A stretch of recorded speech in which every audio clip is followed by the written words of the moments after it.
Oh, Chanchito, ven. No recuerdo si esta guerra comenzó durante el segundo o el tercer año de la pandemia del coronavirus. Homeopax dijo por Instagram que la mezcla de Oscilococcinum y vibrar alto hoy era locura para el COVID-19. Desde ese momento, las empresas de homeopatía y los charlatanes tomaron el control. Muchos cayeron en lo que estaban ofreciendo, información que era súper fácil de digerir. Otros formamos esta resistencia. Seguimos promoviendo la medicina basada en evidencia hasta que nos localizaron. Destrozaron nuestras sedes de trabajo y no pudimos competir contra una información que ni siquiera es cuestionada. Chanchito, Mario murió hoy, luchando a mi lado. Le cayó una bomba de vitamina C y no pudo mover las patitas. Ha sido un honor combatir a tu lado, sargento. Esta será la última misión que te encomiendo. Debes enseñarnos, a mí y a Mario, en el pasado, la medicina basada en la evidencia y ayudarnos a difundirla para que este futuro no ocurra. Lamentablemente no te podemos enviar más allá del 2020, así que tienes poco tiempo para salvarnos. Te envío con estas notas de audio para que se las enseñes y las puedan transmitir. Anda, Chanchito, se acercan los charlatanes y sus máquinas. Vete.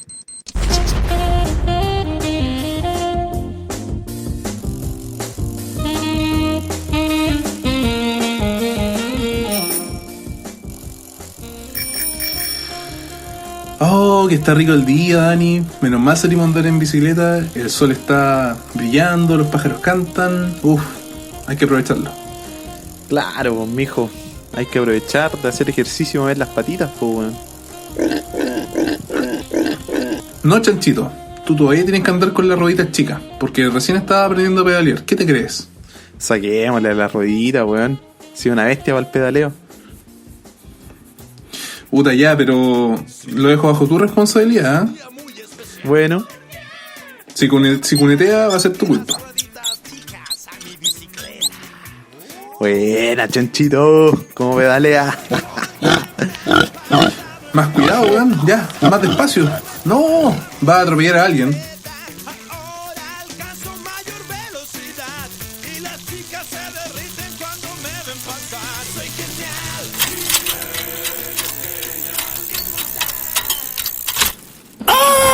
Me duele. Mi canilla. Oh, qué dolor. Puta, Chanchito. Ahí sí que la cagaste. Me duele, ayuda. Oye, ¿tú le diste permiso para andar sin rueditas? La media cagada. Ya, tranquilo. Despejen. Ayuda.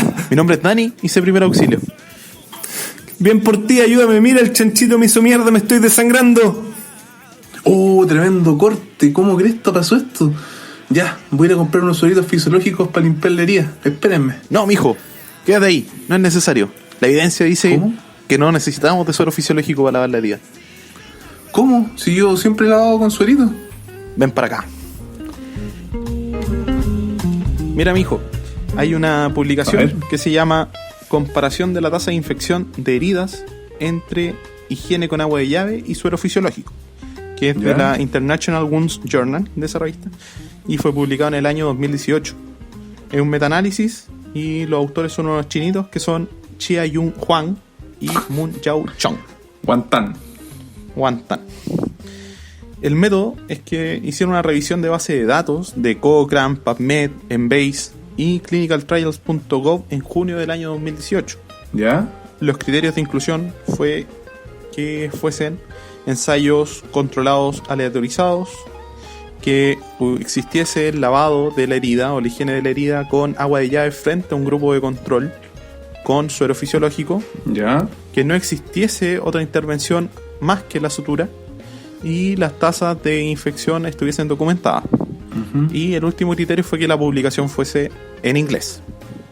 Los criterios de exclusión fueron que el estudio se llevase a cabo en animales o en laboratorio, que la base de datos estuviese duplicada que no estuviese la metodología del trabajo y que la herida estuviese infectada previo a la intervención.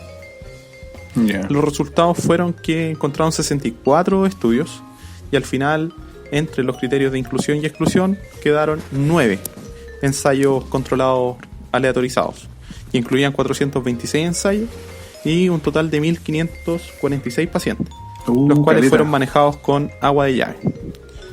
La tasa de infección no cambió significativamente tras la terapia con agua de llave.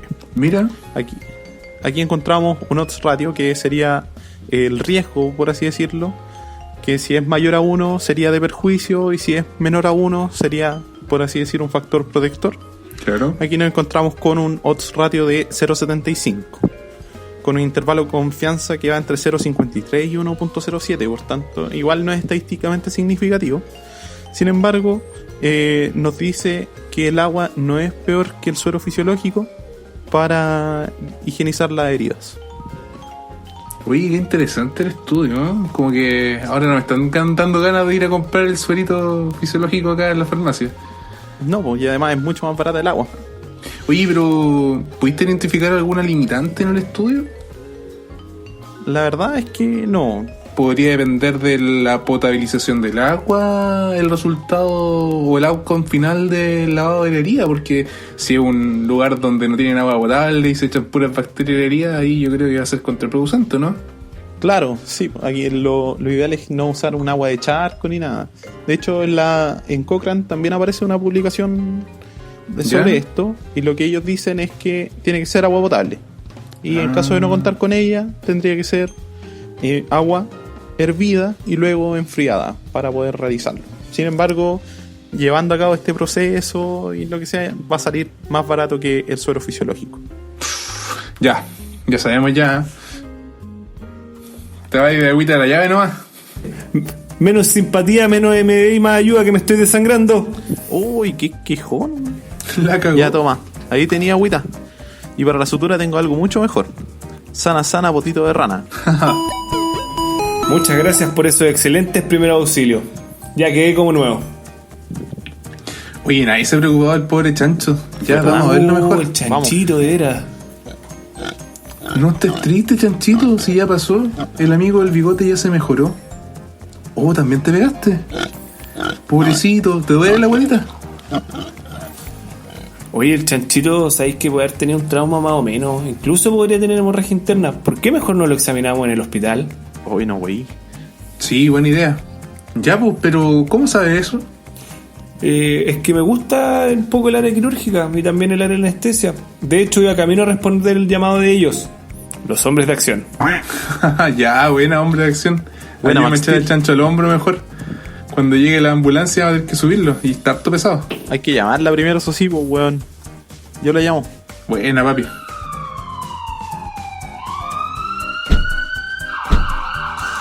Oye, pobre chanchito, casi lo mata el choque contigo, bigote. Salió y está a unos buenos metros, ¿eh?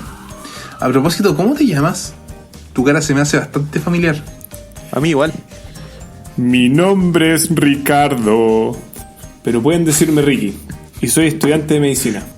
Buena, viejo, quizás te ubicamos porque nosotros igual somos estudiantes de medicina, pero ahora estamos mucho más enfocados en la MD, desde que conocimos al chanchito y su misión. Oye, me parece bastante interesante eso de la MB. A mí también me llama la atención.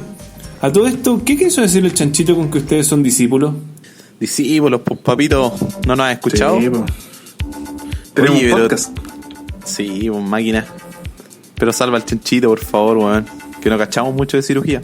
Claro, yo creo que cuando lleguemos al hospital vamos a poder examinarlo mejor.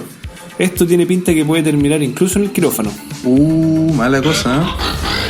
¿Qué pasa, jefecito? ¿Qué me quiere decir? ¿Tengo que reproducir esto? Ya, pero a ver, veamos si tengo un parlante. Parece que tengo uno acá, a ver. Jóvenes aún, en estas cápsulas hay información sobre medicina basada en la evidencia que deben estudiar, entender, aplicar y, por supuesto, compartir. En esta primera cápsula hablaré sobre varios conceptos que quizás no sean los más relevantes para la medicina basada en la evidencia, pero sí son muy importantes para entenderla. El primer concepto es el de variable, que es todo aquello que varía y que puede medirse, y que pueden ser atributos tanto del paciente como de la situación clínica. Por ejemplo, la edad de un paciente se puede medir. Puede ser población mayor de 65 años, puede ser población pediátrica en los rangos de edad de entre 20 a 30 años, etc. El sexo también puede ser medido, puede ser tabulado. La letalidad por una enfermedad también, o la incidencia, etc. Todas esas cosas son variables. Encontramos de dos tipos. Tenemos las variables que son independientes, que es una supuesta causa o una variable predictora, y las dependientes, las cuales son un posible efecto. Por ejemplo, en su época se habló de la hipertensión arterial como un factor de riesgo en la letalidad por el COVID-19. En este caso, la letalidad sería la variable dependiente, porque dependería o sería un efecto de la variable independiente, que es la hipertensión arterial. Otro concepto es el de covariables, las cuales forman parte del sistema estudiado y pueden afectar la relación entre las variables, pero son ajenas a la pregunta principal. En segundo lugar, hablaré del concepto de población, que son todas las personas que pertenecen a un ámbito definido o que reúnen características definidas. Por ejemplo, los habitantes de alguna comuna, de la capital Concepción, actualmente, o de las personas de un grupo etario, todas las personas mayores de edad, o todas las personas de población pediátrica, etc. Eso es una población. A partir de la población se desprende lo que son las muestras, porque técnicamente es imposible evaluar a todas las personas que se ven afectadas o que tienen alguna característica en particular. Por ejemplo, evaluar a todas las personas con infarto agudo del miocardio es técnicamente imposible. Por ello, nosotros lo que vamos a evaluar son las muestras. Y a partir de esta nosotros vamos a inferir las características de la población. Por ello es súper relevante la selección, que debe ser muy adecuada con tal de que sea lo más representativa posible. En el caso que se descuide este punto, nos va a llevar a un error. Y aquí aparece el concepto de sesgo, que son cualquier cosa, cualquier tendencia en la selección, en el análisis, en la interpretación, la publicación o la revisión de los datos que nos pueden dar lugar a conclusiones erróneas. Hay muchos sesgos, pero se les puede agrupar en tres grandes grupos. Tenemos sesgos de la selección, de la medición y el sesgo de confusión. Los sesgos de selección es cuando se comparan grupos de pacientes que, además de diferir en el factor principal que es el objeto de estudio, también van a diferir en otros factores que pueden afectar el resultado.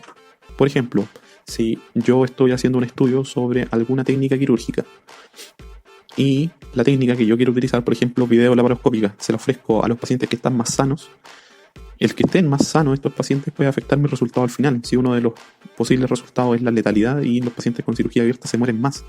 Y por eso yo diría, ya, la cirugía laparoscópica es mejor. Eso es un sesgo de selección. Tenemos los sesgos de medición, en donde el método de medición nos va a dar lugar a resultados que son sistemáticamente incorrectos. Por ejemplo, yo quiero hacer un estudio epidemiológico sobre la prevalencia de hipertensión arterial en una comuna. Entonces, yo le digo a tal médico, tome la presión arterial, pero se sabe que existe la hipertensión arterial de bata blanca, lo cual me llevaría a resultados erróneos. Se sabe que esa medición es incorrecta, que debería existir otro método el cual sea el adecuado para no sobrediagnosticar, en este caso, la hipertensión arterial. Y por último, el sesgo de confusión. En este caso, un investigador intenta averiguar si un factor, pongámosle que sea el factor X, es causa de una enfermedad por sí mismo, o si está relacionado con esta. Si este factor X viaja o se acompaña de un factor que va a ser el factor Y, y el cual está relacionado con los resultados, el efecto de X se puede confundir con el de Y o quedar distorsionado por el mismo. Por ejemplo, en su época se utilizaban harto los antioxidantes, que se decía que podían tener algún efecto sobre la enfermedad cardíaca isquémica, o sea, un efecto protector. Ese sería nuestro X, el uso de antioxidantes. Sin embargo, quienes utilizaban los antioxidantes eran las personas menos sedentarias, las personas que tenían una dieta mejor, que asistían a controles más frecuentes con el médico, etc. Entonces, esos factores que nombré serían Y.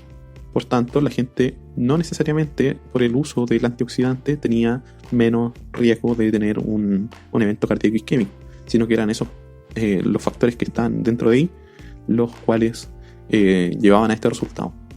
Entonces sería un sesgo de confusión. Por último, está la validez interna y la validez externa. La validez interna es el grado en que los resultados son válidos para la población estudiada. Y para ser válidos es que tienen que estar libres